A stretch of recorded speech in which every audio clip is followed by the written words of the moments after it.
Coming up on No Pulp, some upset scares around the nation. Georgia almost lost, Florida State almost lost, so did Alabama, Joe. And how about the Colorado Buffaloes? They didn't get upset. They almost did at home. Deion Sanders and the boys, a little bit of trouble against an in-state foe. Joe, you're going up in the juicer. You're going in the kitchen with the CitrusTV chef, Jesse Cook.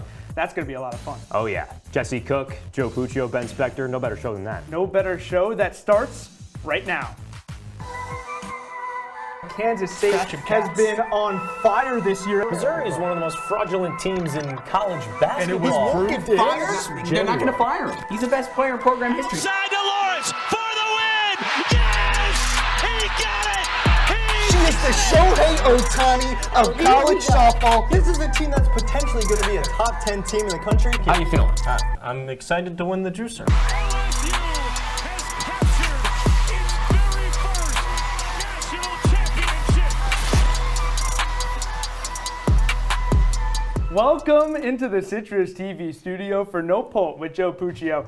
I'm Ben Spector. Week 3 of college football in the books. Joe, it was certainly a fun one. A big reason why a lot of teams were on upset watch. Georgia narrowly beat South Carolina 24-14. Florida State had a scare against Boston College 31-29. The Seminoles won. Alabama narrowly took down USF 17-3. So I know it's a two-score game, but that is pretty narrow. For Joe, Alabama, yeah. which team of those three are you most concerned about? You teed me up perfectly. The Alabama Crimson Tide only winning by 14 against South Florida on the road. Alabama is Alabama. We know them well.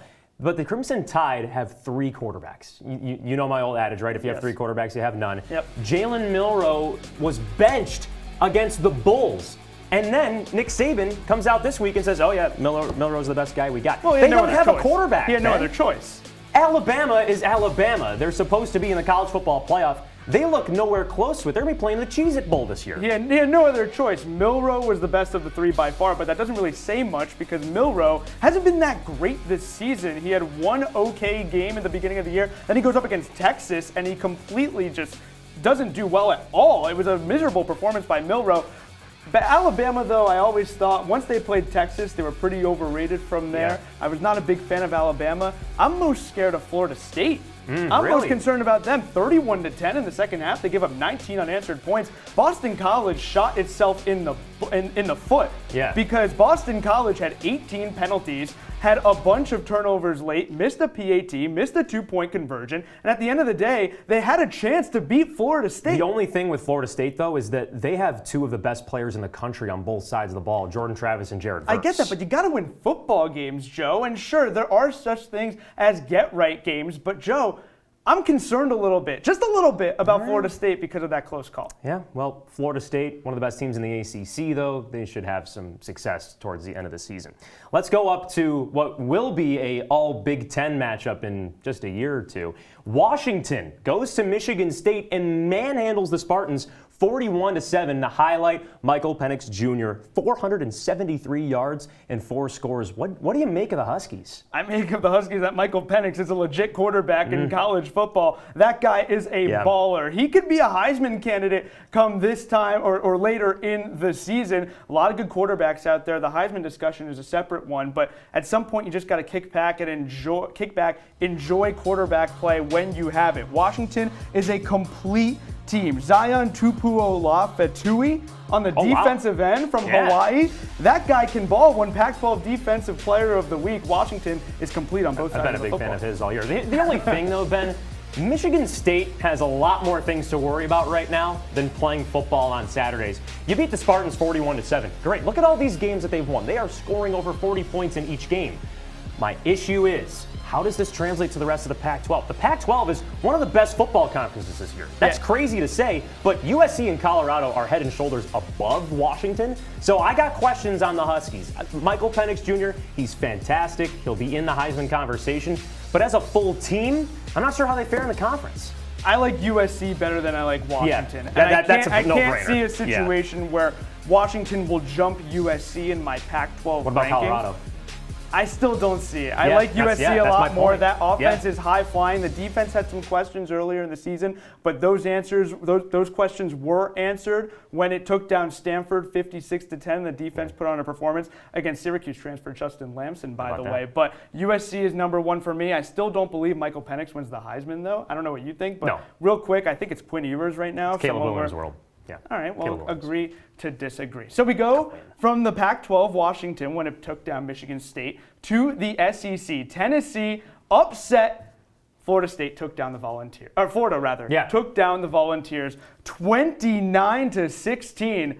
Is Florida back? Is Florida on the come up? Well, Florida on the rise? So chomp, chomp, baby? I mean, you know me, I'm a chomp guy. The problem is Florida being back, that's Tim Tebow. That is true. national championship. So they're not back, but they are on the come up. Graham Mertz, the quarterback for Wisconsin last year.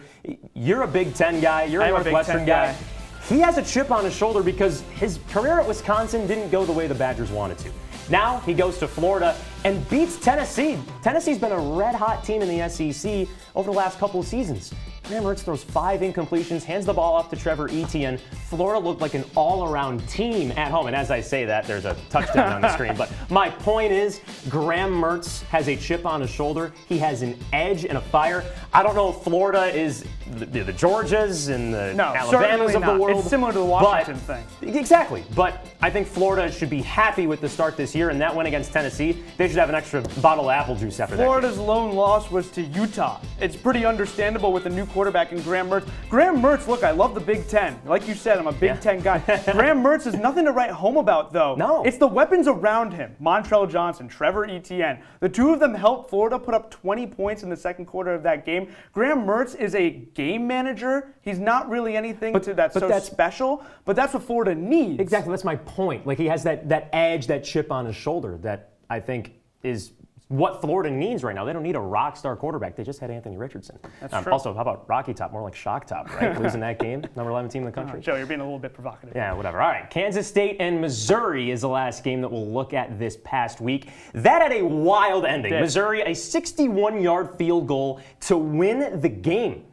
What do you say about that game? Oh, Missouri lived up to that moment. If you remember, they took a timeout to sort of just reconfigure, sort of they take say it the in. craziest partiers are in Columbia, Missouri. They do say that. I don't think so. Oh, I don't know. I didn't know if you knew that. That's a journalism school, by the way. Great journalism school at Mizzou. Jim.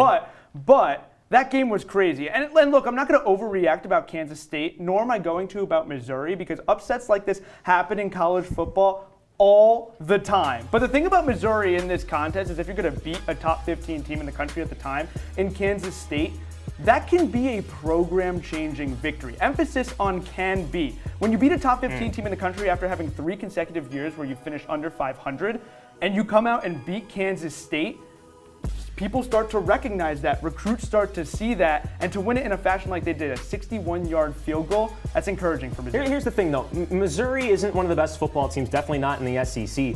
I think that Missouri got a little bit lucky in this game. They had a delayed game penalty that pushed that 61-yard field goal to where you see right past that Tiger logo. So Missouri had to fight in this game. Yes, you beat Kansas State. That's a number 15 team in the country.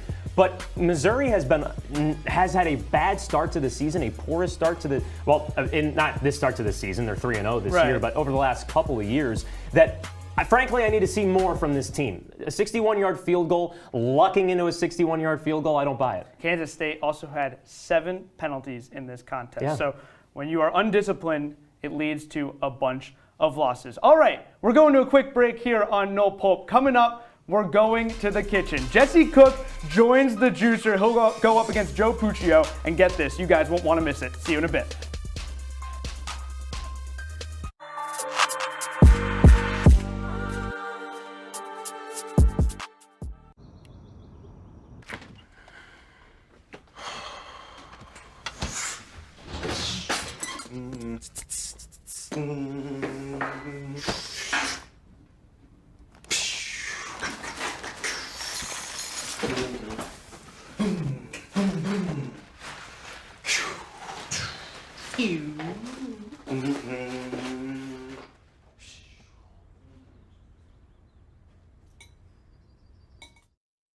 Hey Bobo, do trees tell each other stories? I'm sorry. I'm afraid I don't know that. Hey, Why don't we go find out? Listen. Do clouds take naps? I couldn't tell you. Dad, do stars visit their friends? Look.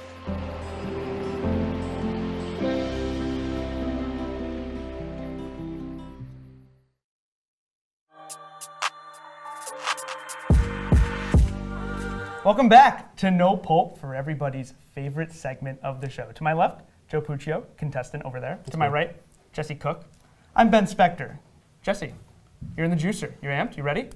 Joe Puccio, by the way, is 0-5 all time in the juicer. That gives me one more win than Joe all time. I'm 1-1. I might be 0-5 in the juicer, but I'm 1-0 in better purple shirts. So that's all that matters. Well, I'm colorblind, and so I can't tell.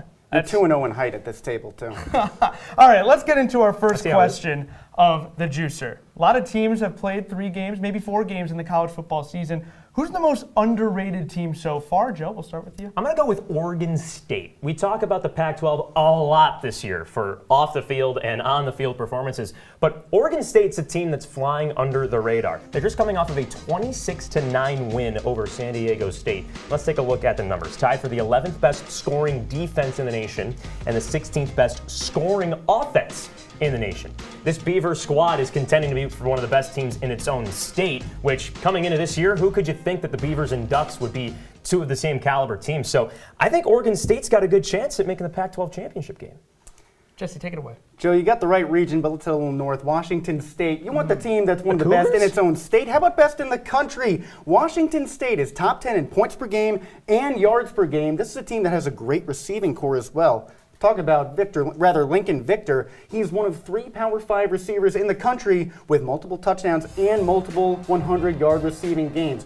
Being ranked number 21, way too low for the Cougars. I don't even know what school they're playing in that.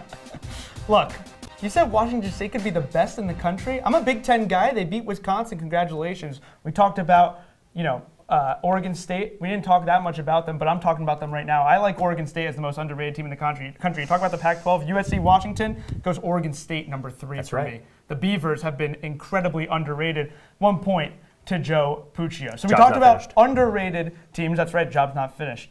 To go all the way to overrated teams, Jesse, we'll start with you, the most overrated team in the country. I'm going to take it right out of your guys' mouths. Alabama. This is a team, like you said, Joe, if you got 3 quarterbacks, you got none. Jalen Milroe is not that guy. As a quarterback room, the Crimson Tide are the 10th worst team as far as completion percentage in all of the Power 5 with a 54% clip. This is a team that, yes, Nick Saban is arguably the greatest college football head coach of all time, but not this season. You lose to Texas. When you're number 3, they're number 11. That's disgusting. You guys talked about it ad nauseum. South Florida? Are you kidding me?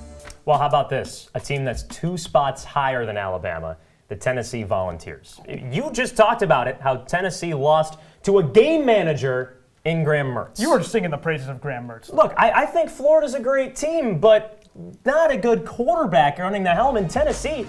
That's the Tennessee Volunteers, and now you see that on the screen. They've shifted all the way down the standings. Tennessee was coming into the season as one of the best teams in college football. They have laid an egg so far to start this season. Coming off of that loss against Florida, that is detrimental. Yes, it was on the road at the Swamp, but you lose to Florida, that doesn't give you great hopes going on for the rest of the season.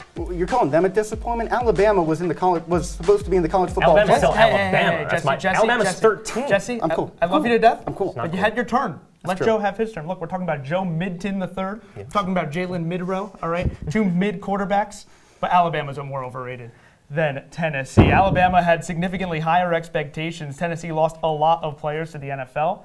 I pick Alabama. Jesse, you get the point. We move to question number 3. We talked about the Power 5. We move to Group of 5. Joe, we'll start with you. The best Group of 5 team in the country is? Tulane. The Green Wave. The American Athletic Conference. Look, it's simple. Tulane is the best team in the best Group of 5 conference. Do it with me. Do the wave. Do the Green Wave with me. You want to do it with you, Jesse? Do it. For the sake of it. Oh, he's doing it. Okay. Well, listen. Tulane will only lose 1 game this season, and it's the game against Ole Miss back in week 2 that they lost by 3 scores, 2 touchdowns and a field goal. Kai Horton is making plays with his legs and his arms, and that is a top 10 defense amongst Group of 5 schools on the other side of the ball. Tulane is going to run the table in its own conference. Went to the Cotton Bowl last year. and won the Cotton Bowl last year against Southern California. So I think Tulane is in for a repeat season. Fresno This guy State. shook. Fresno State, the team You're that asking is me, but you're the one one of the answering the top question. teams in the country when it comes to total yards per game. Over 400 total yards per game as an offense. That's pretty legit. But take into account that their defense is second in the Mountain West.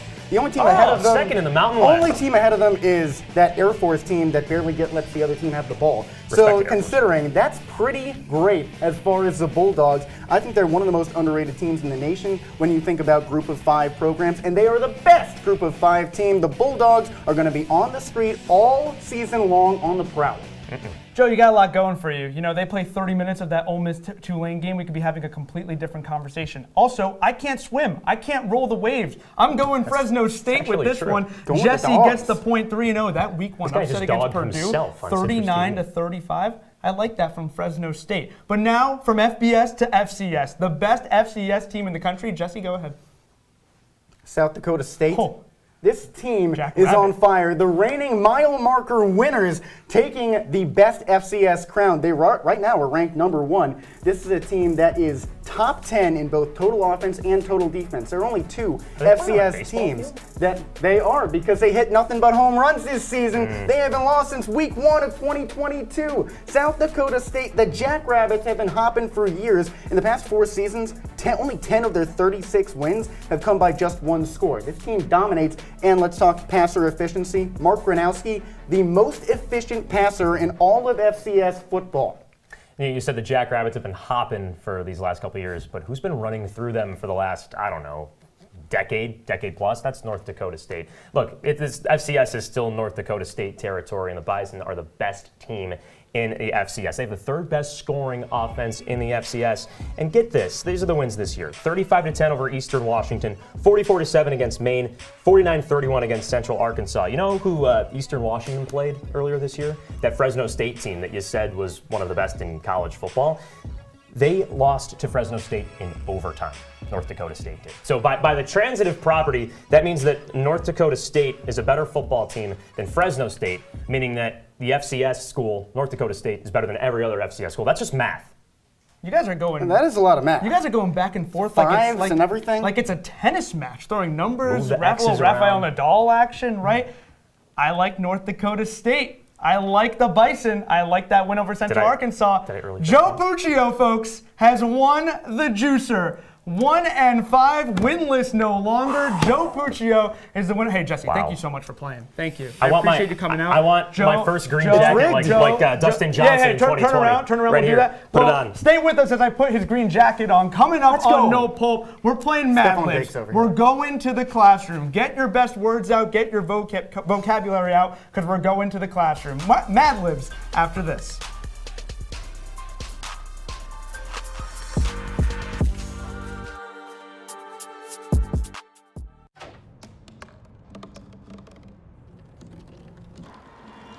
Everybody has a dream.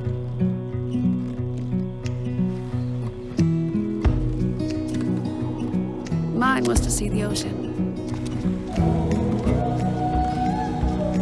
And with a little help, I made it.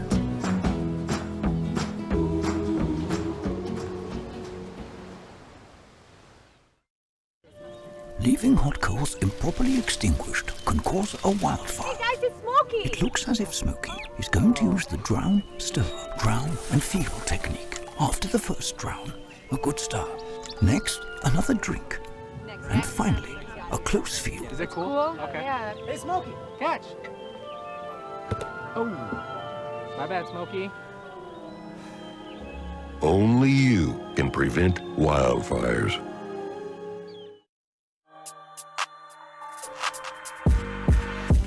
We're back here on No Pulp. I'm Joe Puccio. That's Ben Spector. I'm coming off my first win in the juicer, so You are all smiles. It doesn't matter how the rest of the show goes. I'll be pretty happy. But we have the fun segment coming up here, Mad Libs. We'll be having a couple topics, throwing some words in there, trying to fill up these sentences. Now, Ben, I'm surprised this is the first time we're talking about this in this show. Colorado State lost to Colorado. The Buffaloes, we all know them, 20-point favorites, whatever. The Buffalo fans stormed the field after the game. So our first Mad Lib, Colorado fans rushing the field after the victory was?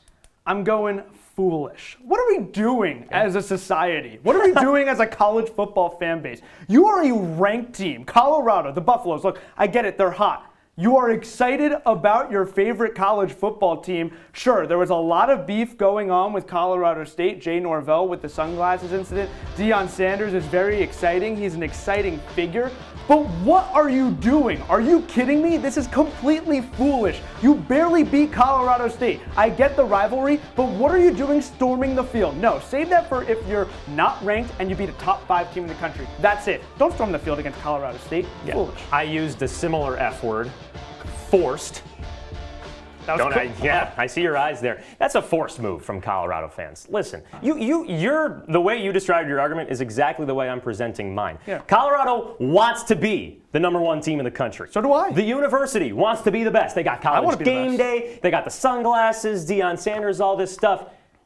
Act like you are acting. Does that make sense? Like, act the way that you're currently acting. Don't storm the field after almost losing to your in-state rival that you should not have been in a tight game with. So, forced is my Mad Lib. I get the excitement, but everyone's got to relax. We got to reel it in. Yeah. Let's go over to the ACC now. Drake May, one of the top quarterbacks in college football. His name will be selected in this April draft, but let's do this Mad Lib. Drake May's performance this season, 4 touchdowns and 4 interceptions is what? It's fine, you know. It's like a filter fish. It's fine, you know. It just gets the job done. Yeah. North Carolina has won a lot of games, hasn't lost this season. Drake May is leading the charge.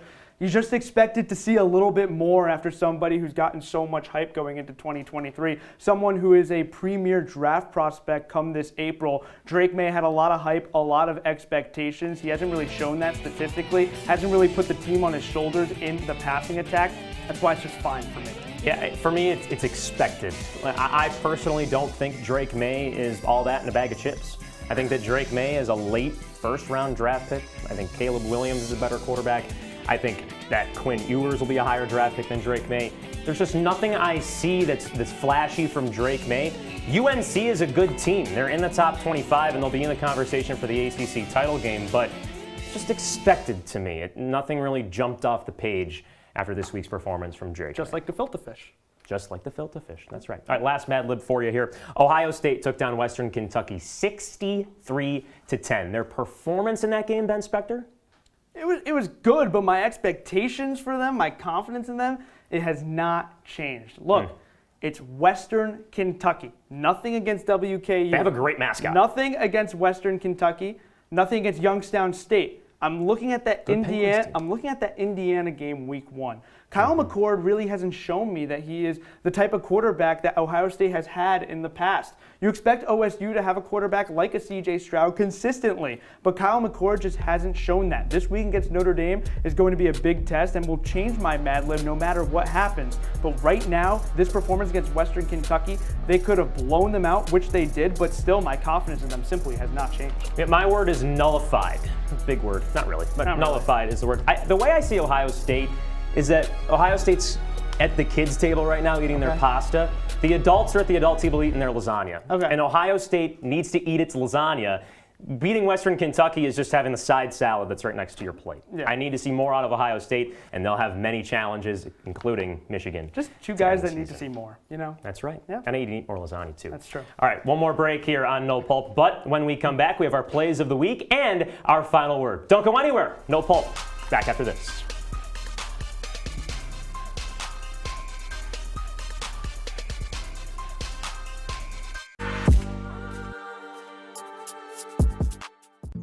Jason, let's go see your room.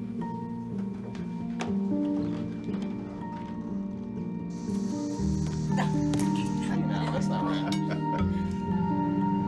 How was it? Is it good?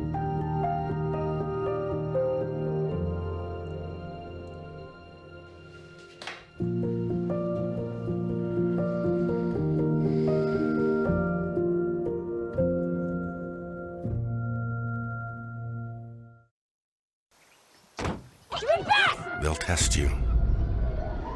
Try to break your will.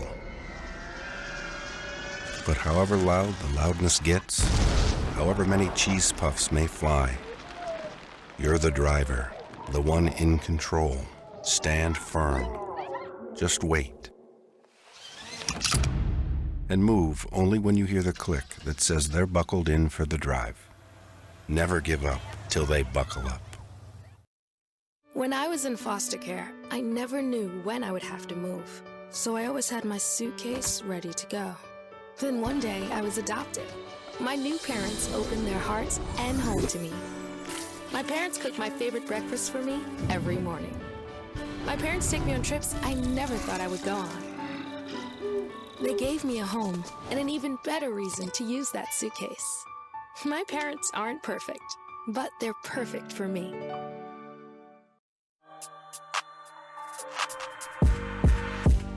Closing up shop here on No Pulp with Joe Puccio. I'm Ben Spector. We go to the plays of the week, the big moments that really caught out to us. And for me, you just got to focus on the Big Ten. You just got to focus on the Michigan offense. A flea flicker with this Michigan offense. Blake Corum back to J.J. McCarthy. Lobs it up top. Cornelius Johnson. Tip drill. Looks like a Komodo dragon. Walks into the end zone. Touchdown Michigan. Just watch this again. Flea flicker, right? You think it's going to be cool. And it most definitely is. Launches it downfield. 2 tips in the air, corrals the football, marches in for a score. Michigan goes on to win this matchup, dominated this matchup. This touchdown made it 31 points for the Wolverines. What a play by the receiver. And for my play of the week, Ben Spector and our friends here at CitrusTV, let's throw things over to the SEC. Let's go to Stark Vegas. LSU taking on Mississippi State. Freshman running back Caleb Jackson is a man that you're going to want to watch for days and days and days. Good thing he's a true freshman. You can watch him for the next few years. Let's take a look at this play against Mississippi State. Gets the handoff, runs off the left tackle. Angry run. Like NFL Network's Kyle Brandt. Kyle Brandt loves when defenders get flattened like a platypus's tail. And you see Jackson, he even got hit in the neck after that play. Jesse Palmer, the analyst of this game, said some defensive backs will make business decisions on tackling Caleb Jackson. This man's a true freshman, folks. Keep your eyes on LSU's tailback. Well, Joe, there's a lot of business decisions to be made, and one of those is as we move on to our final word on No Pulp. Look, Colorado has been the biggest story in college football. First, an upset victory over TCU to open 2023, then a sunglasses dilemma with Colorado State, and now a unique angle with the program you probably haven't thought of: family. 2 of head coach Deion Sanders' sons, and safety Shiloh and quarterback Shador, are both key contributors for the Buffaloes. But after the contest with the Rams, Deion was honest about who he likes more between the 2. You know what? He is moving up. He is moving on up like the Jeffersons. But Shador is straight out balling too. So it's tough. My kids' rankings are tough. It's a serious run right now. It really is. It's a serious run right now. I'm the only one that's honest about ranking my kids. You guys act like you love all of them the same, and you don't. He actually admitted that he liked Shiloh more than he liked Shador. So while both sons certainly have a piece of the pie, and while Deion is all about winning with Colorado, he's not only doing it in a unique way with the transfer portal and all the Louis Vuitton, he's doing it in a way that every parent dreams of, with his children leading the charge. So for my final word, I'm keeping the attention in Colorado, but not the Buffaloes like you've always heard. Let's go to the Rams. You might have seen Colorado State's kicker Jordan Noyes. The Englishman is a 31-year-old father of 3, kicking for Colorado State. How you ask? Well, in 2018, Noyes celebrated his wedding in Portugal. He was fortunate to spend that time with his closest family and friends, including Indianapolis Colts kicker Matt Gay. Before wedding day, a group consisting of Noyes and Gay played football, and the 2 realized that they had a similar kicking form. Gay urged Noyes to send film to Gay's school, Utah. The Utes were so impressed and brought Noyes in as a walk-on in 2020. As a Pac-12 champion, Noyes did not miss an extra point last season, and then transferred to Colorado State. Through 2 games with the Rams, he is 1 for 2 on kicks and is yet to miss a PAT. Every time Noyes steps on the field, he is a symbol for risk takers. This man brought his family from England to Salt Lake City, Utah, just because his friend urged him to take a chance. Take risks. In life, we can be too comfortable in our own bubbles that we forget there is great people and great experiences everywhere. Jordan Noyes serves as a reminder that today is a gift, and as Master Uguay said, that's why today is called the present. Joe, that's some really special stuff, as well as the special teams story, because, special teams are special. Certainly special in all facets of football, especially in college football. So would you look at that? Well, that's all the time we have here on No Pulp with Joe Puccio. I'm Ben Spector saying kick back, relax this weekend, and enjoy week 4 of the college football season.